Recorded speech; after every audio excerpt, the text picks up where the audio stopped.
अगर तुम भी यूट्यूब से वो टॉपर्स एंड एडुकेटर्स की नोट्स वाली वीडियो देख के वैसे ही नोट्स बना रहे हो, तुम बस अपना टाइम वेस्ट कर रहे हो, क्योंकि 90% बच्चों को ये नहीं पता कि सही तरीके से नोट्स कैसे बनाते हैं। मैंने अपने फाइनल एग्जाम के पहले एक एक्सपेरिमेंट किया था जहां मैंने 2 टाइप के नोट्स बनाए थे, एंड जब रिजल्ट आया मुझे उन सब्जेक्ट में 95 प्लस आया था जिसमें मैंने खुद से नोट्स बनाए थे, मतलब second type of notes. But बाकी सब्जेक्ट्स में मुझे 90 प्लस भी नहीं है। एंड एक फन फैक्ट बताओ, इससे मैं कोई भी चैप्टर बस 20 मिनट में रिवाइज कर लेता हूँ। ये पूरे इंटरनेट की पहली ऐसी वीडियो जहां मैं तुम्हें ऐसे 6 स्टेप्स बताऊंगा जिससे तुम्हारे नोट्स एंड मार्क्स इंप्रूव होंगे। एंड अगर तुम 9th 10th 11th 12th या कोई भी एग्जाम की तैयारी कर रहे हो, ये वीडियो जरूर देखना। मैं तुम्हें बस जेन्युइन स्टेप्स बताऊंगा, सो मुझे अपना बड़ा भाई मान के ये वीडियो पूरा एंड तक देखना। देखो, स्कूल ने हमें बस एक कॉपी मशीन बना दिया है। टीचर्स नोट्स सेंड करके बोल देते कि नोटबुक में लिख के चेक करा देना। बट क्या हमें थोड़ा सा भी समझ आता है कि हम क्या लिख रहे हैं? हमारे नोट्स पे पूरी एनसीईआरटी छप जाती, 50-60 पेज के नोट्स बन जाते। इवन मैंने अपने टाइम पे ऐसा नहीं किया था। टीचर्स जो पढ़ाते थे वो मैं अच्छे से समझ के बस इंपॉर्टेंट पॉइंट्स को अंडरलाइन करता था, फिर बाद में खुद से डिटेल नोट्स बनाता था। नाउ यू हैव 2 ऑप्शन, या तो तुम एग्जाम के पहले 50-60 पेज पढ़ो और सिर्फ 5 से 6 पेज रिवाइज करो। बिकॉज अभी तक हम जैसे नोट्स बना रहे हैं, ये सब ओल्ड मेथड है जो कि लोअर क्लासेस में काम आती थी। बट जैसे हम हायर क्लासेस में जाते हैं तो हमें इफेक्टिवनेस एंड एफिशिएंसी पे फोकस करना पड़ता है। सो लॉन्ग नोट्स बनाने के लिए ये 5 स्टेप फॉलो करो। स्टेप 1, जब भी तुम कोई नया चैप्टर कर रहे हो, उस चैप्टर के लेक्चर को 10 से 15 मिनट अच्छे से समझो। एंड अगर तुम पढ़ाई में फोकस नहीं कर पा रहे, तो मेरी ये वाली वीडियो जरूर देखना।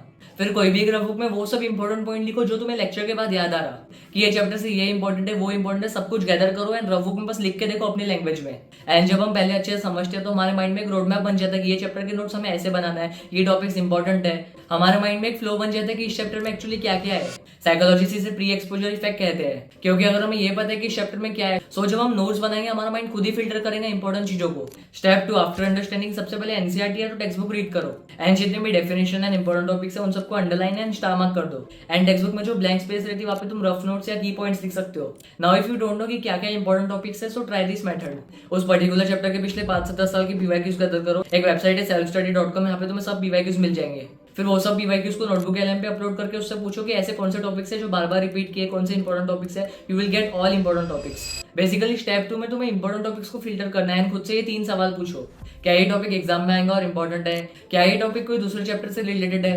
थर्ड, ये टॉपिक से ऐसा कौन सा पॉइंट है जो मैं बार बार भूल जाऊंगा? लाइक हिस्ट्री में हमें डेट्स याद नहीं रहती, बायोलॉजी में बहुत सारी टर्म्स रहती वो याद नहीं रहती। सो ये 3 क्वेश्चन खुद से पूछो एंड नोट्स बनाओ। Step 3, code it in your language. I think ये सब टॉपर फॉलो करते हैं, इसे साइंस में एनकोडिंग स्पेसिफिसिटी कहते हैं। मतलब कोई भी चीज को तुम जिस कॉन्टेक्स्ट में सीखोगे उसी कॉन्टेक्स्ट में तुम्हें याद रहेगा। अगर नोट्स अपने लैंग्वेज में लिखोगे सो रिवाइज करते समय it will be easier for you. And make your own shortcuts, जैसे मैं हिस्ट्री में निमोनिक्स या स्टोरीज बनाता था। Use abbreviation, symbols, diagrams and flow charts. मतलब तुम नोट्स को जितना छोटा कर सकते हैं, जितने तुम शॉर्टकट्स यूज कर सकते हैं, एंड जितने छोटे नोट्स पे तुम जितना डिटेल में कवर कर सकते हो वैसे नोट्स बनाओ।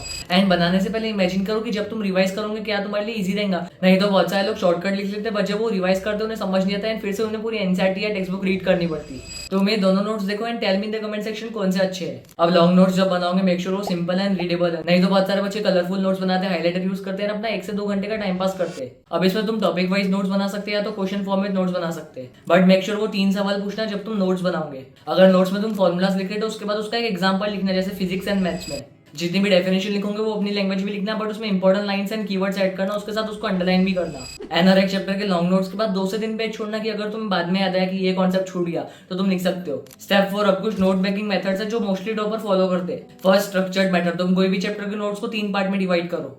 फर्स्ट पार्ट में वो चैप्टर के सभी इंपॉर्टेंट पॉइंट्स एंड कीवर्ड्स लिखना है, उसके बाद वो भी लिखना जो तुम वो चैप्टर से बार बार भूल जाते हो। सेकंड पार्ट में डिटेल लॉन्ग नोट्स बनाना, इसकी ट्रिक मैंने तुम्हें पहले ही बता दिया। थर्ड पार्ट में वो चैप्टर की समरी लिखना है, इसकी ट्रिक मैं तुम्हें आगे बताऊंगा। सेकंड, विजुअल मेथड, ये क्रिएटिव थिंकर्स के लिए है। इसमें तुम हर चैप्टर की माइंड मैपिंग कर सकते हो। मतलब एक ब्लैंक पेज लो, सेंटर में उस चैप्टर का नाम लिखो एंड बहुत सारे ब्रांचेस बनाओ, एंड जितने भी टॉपिक्स है वहां पे लिख लो ब्रांच के बाजू में। एंड जो भी इंपॉर्टेंट पॉइंट्स है हर एक टॉपिक के सामने लिखना है, and it will act as a summary of whole chapter. अब मैं तुम्हें 2 मेथड बताऊंगा जो मैं खुद फॉलो करता हूँ। First is question format note. जितनी भी theory based subject like SST, biology, English, BST, जितने भी थ्योरी बेस्ड सब्जेक्ट है ये मेथड उसके लिए हेल्पफुल है। एक टॉपिक के 5 से 6 क्वेश्चन बनाओ एंड उसका आंसर लिखो। क्वेश्चन फ्रेमिंग भी हो गई एंड आंसर राइटिंग भी हो गई। सेकंड, कोई भी चैप्टर रिवाइज करने के बाद बुक बंद कर दो एंड एक पेज में लिख के देखो कि तुमने क्या क्या पढ़ा हो चैप्टर में। मैं ऐसे ही करता हूँ कि कोई भी चैप्टर पढ़ने के बाद एक पेज में रफ में लिख लेता हूँ कि मैंने क्या क्या पढ़ा। इसके कारण वो चैप्टर 2 बार समझ जाता। एंड नोट्स को रिवाइज करने के लिए 10-24/7 रूल फॉलो करो। जैसे ही नोट्स बना लिया 10 मिनट तक वो नोट्स को बस रीड करो या रिव्यू करो, उसके बाद वापस से वो नोट्स को 24 घंटे बाद रिवाइज करो एंड उसके बाद 7 दिन बाद। It will help you for long term retention.